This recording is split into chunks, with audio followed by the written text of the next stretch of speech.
Hello नमस्कार दोस्तों, मैं अखिलेश आपका स्वागत कर रहा हूं आपका अपना यूट्यूब चैनल आसो ऑनलाइन क्लासेस में। दोस्तों आज नदी से संबंधित मैं पार्ट 3 लेकर आया हूं। पार्ट 1 और पार्ट 2 मैं कंप्लीट कर चुका हूं। तो आज हम लोग पार्ट 3 देखते हैं। झारखंड में प्रवाहित होने वाली नदियां, कौन सी नदी किस प्रकार प्रवाहित हो रही है वो हम लोग मैप के माध्यम से देखेंगे। तो चलिए आज हम लोग जो सीरीज कंप्लीट करूंगा वह दक्षिण पूर्व नदियां जो दक्षिण पूर्व की ओर प्रवाहित होती है और जो है दक्षिणवर्ती नदियां। ये मेरा 2 यूनिट बचा हुआ था, वह 2 यूनिट को आज कंप्लीट करूंगा। तो आज का सेशन बड़ा ही अच्छा है क्योंकि आज झारखंड की संपूर्ण नदियां का अंतिम चरण है। तो चलिए सेशन को स्टार्ट करते हुए देखते हैं झारखंड की कुछ महत्वपूर्ण नदियां जो झारखंड के पठारी क्षेत्र से प्रवाहित होकर कोई समुद्र को छूती है तो कोई दूसरी नदी में जाके मिलती है। तो चलिए आज हमें वह नदी के बारे में जानकारी मिल जाएगी। तो चलिए पहला नदी को देखते हैं हम लोग, स्वर्ण रेखा नदी। स्वर्ण रेखा नदी जो है वो दक्षिण पूर्व की ओर प्रवाहित होती है। ये झारखंड की एकमात्र ऐसी नदी है जिसकी जो समुद्र में स्वतंत्र पूर्वक जाके मिलती है। अगर देखा जाए स्वर्ण रेखा नदी का उद्गम स्थान कहाँ है, तो स्वर्ण रेखा नदी का जो उद्गम स्थान है वो रांची पठार है। ठीक है, रांची के नगड़ी स्थान से स्वर्ण रेखा नदी अपनी शुरुआत करती है। नगरी स्थान से स्वर्ण रेखा नदी का उद्गम स्थान है, यह रांची में स्थित है। ठीक है, यह नदी का जो मुहाना है वो बंगाल की खाड़ी है। यह नदी जो मिलती है वो बंगाल के खाड़ी में जाके मिलती है। अगर बात किया जाए यह अपनी कुल दूरी कितना चलती है, कितनी लंबी दूरी तय करती है, तो ये 470 किलोमीटर की दूरी तय करती है। और इनमें से मुख्य रूप से 2 डिस्ट्रिक्ट आते हैं, रांची एंड सिंहभूम। सिंहभूम के क्षेत्र आते हैं, रांची और सिंहभूम के क्षेत्र आते हैं। थोड़ा सा सरायकेला खरसावां का भी क्षेत्र आता है आपका। तो इस प्रकार से इसमें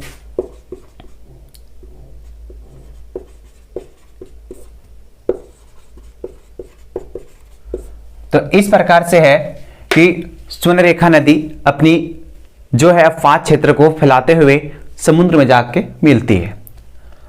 अगर देखा जाए कि इसकी सहायक नदियां कौन कौन सी है जो स्वर्ण रेखा नदी की सहायक है, तो काकरो, कांची, खरकई, जुमारू, रांडू और संजय, यह कुछ प्रमुख नदियां हैं जो स्वर्ण रेखा नदी में जाके मिलती है।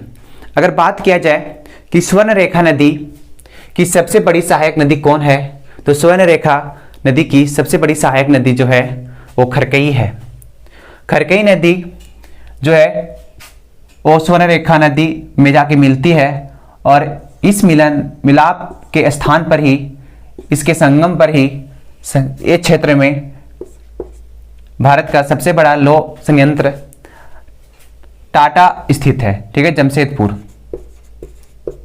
जमशेदपुर स्थित है। तो यह क्षेत्र में है वो मेरा लौह संयंत्र स्थापित है। अगर बात की जाए यह नदी का उपनाम किस नाम से इस नदी को जाना जाता है, तो ये देखिए इसको सुवर्ण रेखा नदी के नाम से जानते हैं। इस प्रकार से भी लिखा जाता है स्वर्ण रेखा नदी को कि सुवर्ण रेखा नदी के नाम से जानते हैं। अगर इसकी विशेषता बोला जाए कि इस नदी की क्या विशेषता है कि जो अन्य नदियों से इसे एक विशेष नदी बनाती है, तो देखिए इस नदी में क्या विशेषता है। इस नदी में के रेत में सोना पाया जाता है, सोना का अंश पाया जाता है। सरकार इस नदी में जो है सोना बनाने के सोना का जो कण छानने का यंत्र से माध्यम से सोना का अंश निकालती है इस रेत के माध्यम से, जो पेलरजर भंडार बोलते हैं। उस भंडार से सरकार इस रेत में जो सोने का अंश है उसको निकालती है। अगर बात किया जाए तो यह जो नदी है, इस नदी पर कुछ जलप्रपात का भी निर्माण होता है। जलप्रपात किसे कहते हैं ये हम अगले क्लास में बताएंगे। जलप्रपात से संबंधित टॉपिक आएगी तो बशर्ते इस नदी पर जो जलप्रपात का निर्माण होता है वह हुंडरू जलप्रपात का निर्माण होता है। हुंडरू जलप्रपात यह झारखंड की दूसरी सबसे ऊंचा जलप्रपात है। अगर बात किया जाए इस नदी का, तो इस नदी का जो मुहाना है वो बंगाल की खाड़ी है। तो यह नदी जाके बंगाल खाड़ी में जाके मिलती है और यह नदी जो है बंगाल खाड़ी में जाके मिलती है और स्वतंत्र रूप से यह नदी है वो स्वतंत्र रूप से बंगाल खाड़ी में मिलती है। मतलब इस नदी का कोई अन्य सहयोगी हो सकती है लेकिन यह नदी किसी में दूसरी नदी में जाके नहीं मिलती है। मतलब स्वतंत्र रूप से यह नदी पूर्ण रूप से बंगाल खाड़ी में जाके गिरती है। ठीक है, मेन पॉइंट आप याद रखिएगा। तो इस प्रकार सुवर्णरेखा नदी से संबंधित महत्वपूर्ण बिंदुओं पर हम लोग विश्लेषण किए। अब देखते हैं अन्य नदियों के बारे में, जिसमें खरकई है सहायक नदी। यह झारखंड और उड़ीसा के बीच सीमा का भी निर्धारण करती है, यह महत्वपूर्ण बिंदु है। अगला है कांची नदी। यह झारखंड में दसम जलप्रपात है, हमें पढ़ना है। तो उस जलप्रपात का जो निर्माण है वो कांची नदी पर स्थित है। यह 144 फीट ऊंची है। राडू की सहायक नदी है। ठीक है, राडू नदी की सहायक नदी है। अब इस प्रकार हमने पूर्व दक्षिण प्रवाहित नदियों को देखा। अब हम दक्षिण की ओर प्रवाहित होने वाली नदियों के बारे में देखेंगे। तो दक्षिणी वर्ती जो नदियां हैं उसमें दक्षिणी कोयल का नाम आता है। तो दक्षिणी कोयल जो नदी है वो दक्षिणीवर्ती नदियां हैं, मतलब दक्षिण की ओर प्रवाहित होने वाली नदी को ही दक्षिणीवर्ती नदियां के नाम से जानते हैं। तो देखिए दक्षिणीवर्ती नदी में कोयल नदी है। कोयल नदी का जो उद्गम स्थान है वो नगड़ी रांची है। यह भी नदी है और नगड़ी रांची से प्रवाहित होती है। इसका मुहाना देखा जाए तो शंख नदी उड़ीसा, मतलब शंख नदी है, शंख नदी में इसकी मुहावना है और उड़ीसा में जाके यह शंख नदी में जाके मिल जाती है दक्षिणी कोयल। अगर इसकी कुल लंबाई की बात की जाए तो यह 470 किलोमीटर की दूरी तय करती है। यह जो नदी है दक्षिणी कोयल वह 470 किलोमीटर की दूरी तय करती है। अगर इसकी सहायक नदी की बात किया जाए तो इसकी सहायक नदी जो है वो कारो है। ठीक है, इसकी जो सहायक नदी है वो कारो है।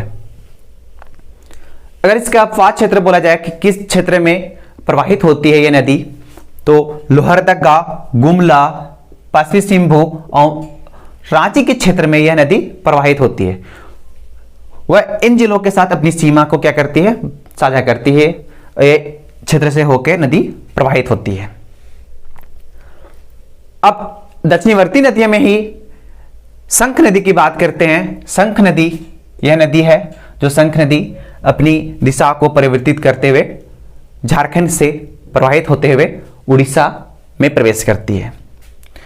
यह नदी का जो उद्गम स्थान है वो चैनपुर गुमला है। यह जो नदी है उसका उद्गम स्थान है चैनपुर गुमला। यह गुमला से निकलती है, प्रवाहित होती है। अगर ये बोला जाए कि इसकी मुहावना है वो दक्षिणी कोयल की ओर है, मतलब यह जो नदी है आगे जाके कहां पे मिल जाती है, दक्षिणी कोयल में। इसकी कुल लंबाई जो है वो है 240 किलोमीटर है। कितना है, 240 किलोमीटर।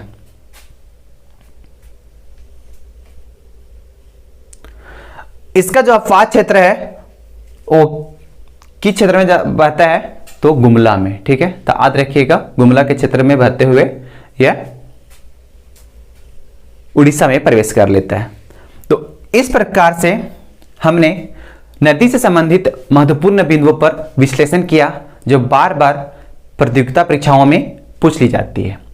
तो इसमें हमें एक पॉइंट को याद रखना है कि झारखंड की एकमात्र ऐसी नदी कौन है जो पूर्ण रूप से बंगाल की खाड़ी में गिरती है या स्वतंत्र रूप से बंगाल खाड़ी में गिरती है। तो सुवर्णरेखा नदी है वो स्वतंत्र रूप से बंगाल की खाड़ी में गिरती है।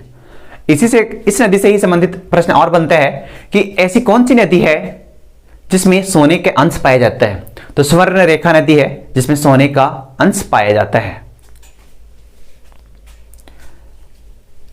निम्न पूछ सकता है कि स्वर्ण रेखा नदी की सबसे बड़ी सहायक नदी कौन है? तो खरकई है। या स्वर्ण रेखा नदी का उद्गम स्थान कहां है?